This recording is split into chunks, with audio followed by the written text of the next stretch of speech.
नमस्कार. श्री स्वामी समर्थ सर्वांना. सर्वांचं आपल्या हौस सखी स्वाती या चॅनलमध्ये मनापासून स्वागत आहे. किती छान मेहंदी रंगली आहे पहा. आज आहे नागपंचमी. तर आमची नागपंचमी आम्ही अशी साजरी करतो आणि आज काय झालं, दोन्ही योग एकत्र होते, म्हणजेच श्रावणातला पहिला सोमवार आणि नागपंचमी. मग आमच्या अक्कांनी आज छान अशी देवपूजा करून घेतली होती. महादेवांवरती अभिषेकही करून घेतलेला. त्यानंतर आम्ही मंदिरात आणि वारुळ्याला दोन्हीकडे जाऊन आलो आणि आज उपवास असल्यामुळे आम्ही दूध आणि पाणी हे दोन्हीच घेऊन गेलो होतो. नंतर म्हटलं संध्याकाळी वारुळ्याला जो नैवेद्य दाखवायचा आहे तो दाखवून घेता येईल. आणि आमच्या घराच्या जवळच महादेवाचं पण मंदिर आहे आणि वारुळही तिथेच आहे, त्यामुळं आम्हाला पूजा करायला खूप जास्त लांब जावं लागत नाही आणि आमची पूजा ही खरंच खूप छान होते. आणि ह्यावर्षी एवढा जास्त पाऊस नाही, त्यामुळं वारुळाच्या भोवताली एवढं गवतही नाही. छान अशी पूजाही करता येते. दरवर्षी पाऊस असल्यामुळं जास्त गवत असतं.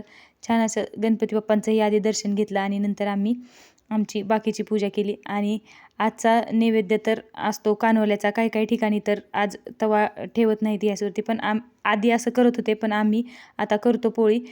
पण जो काही कानवल्याचा नैवेद्य आहे तोच मान असतो, मग आम्ही त्याचाच नैवेद्य आज दाखवतो.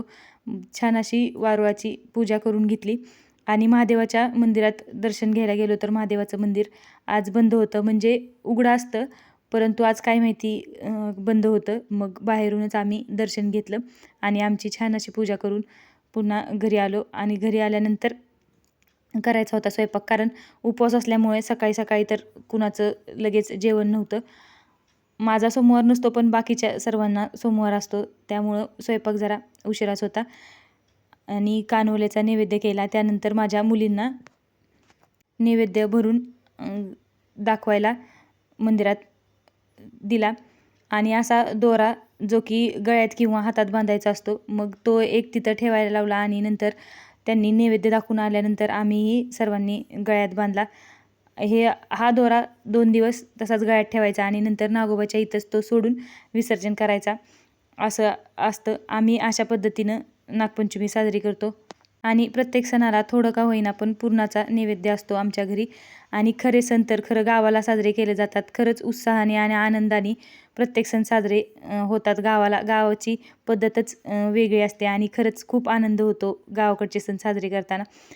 तसं तर आपल्या आपल्या परीनं आपण कुठेही असलो तरी सण साजरे करतोच, पण गावाकडं प्रत्येक गोष्टींची मजाच काही वेगळी असते.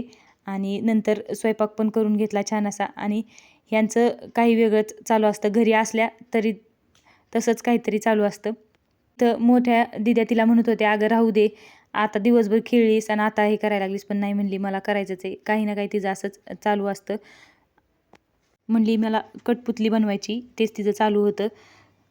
आणि सर्वांनी छान असं जेवण करून घेतलं. तुम्हाला जर माझे व्हिडिओ आवडत असतील तर चॅनलला नक्की सबस्क्राईब करा आणि एक कमेंट करून जरूर सांगा. पुन्हा भेटू अशाच एका छानशा व्हिडिओमध्ये.